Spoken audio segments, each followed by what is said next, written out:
Hello बच्चों, let's see the question. The question says the volume of 10 volume of H2O2 required to liberate 500 ml O2 at NTP is. A option is 50 ml, B option is 25 ml, C option is 100 ml and D option is 125 ml. तो बच्चों question को solve करते हैं। की concept क्या use होगा बच्चों? की कंसेप्ट के अंदर बच्चों हमें समझना पड़ेगा यहाँ पे 10 वॉल्यूम का यहाँ पे क्या मतलब है। 10 वॉल्यूम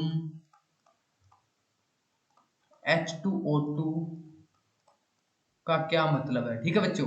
तो यानी कि 10 वॉल्यूम H2O2 का यहाँ पे क्या मीनिंग है बच्चों, यानी कि 1 लीटर के अंदर 1 लीटर ऑफ H2O2 हमारे पास क्या दे रहा है बच्चों, 10 लीटर ऑफ O2 8 NTP, यानी कि 10 वॉल्यूम H2O2 का मतलब ये है बच्चों कि 1 लीटर H2O2 से हमें 10 लीटर क्या मिल रही है, O2 मिल रहा है, ठीक है बच्चों।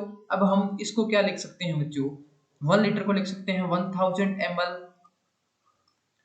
ऑफ H2O2 से क्या मिल रहा है बच्चों, हमें 10 लीटर ऑफ O2, ठीक है। यानी कि अब हम 1 ml के लिए निकालेंगे बच्चों, 1 ml ऑफ H2O2 गिव्स कितना देगा बच्चों, ये हमारे पास हो जाएगा 10/1000 लीटर ऑफ O2। अब हम इसको क्या है बच्चों, क्या लिख सकते हैं, 10 ml ऑफ O2 लिख सकते हैं, ठीक है बच्चों। अब क्या होगा नेक्स्ट स्टेप के अंदर, यानी कि 10 ml ऑफ O2 हमें मिल रही है 1 ml H2O2 से, ठीक है बच्चों। तो हम क्या लिख सकते हैं इसको, 10 ml ऑफ O2 हमें मिल रही है किससे बच्चों, 1 ml ऑफ H2O2 से, ठीक है बच्चों। अब नेक्स्ट क्या होगा, हम यहाँ पे 1 ml के लिए निकाल लेंगे, 1 ml ऑफ O2 कितने से मिलेगी बच्चों, वो हमें मिलेगी बच्चों 1/10 ml ऑफ H2O2, ठीक है बच्चों।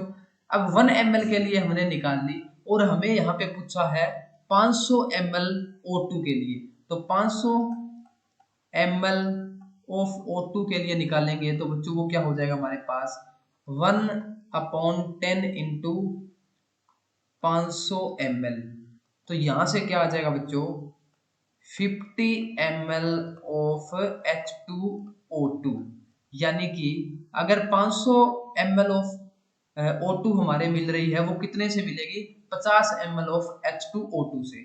यही हमें पूछा है the volume of 10 volume H2O2 required to liberate 500 ml 500 ml O2, यानी कि 500 ml हमारे पास क्या है O2 लिबरेट होगी कितने से, 50 ml ऑफ H2O2 से।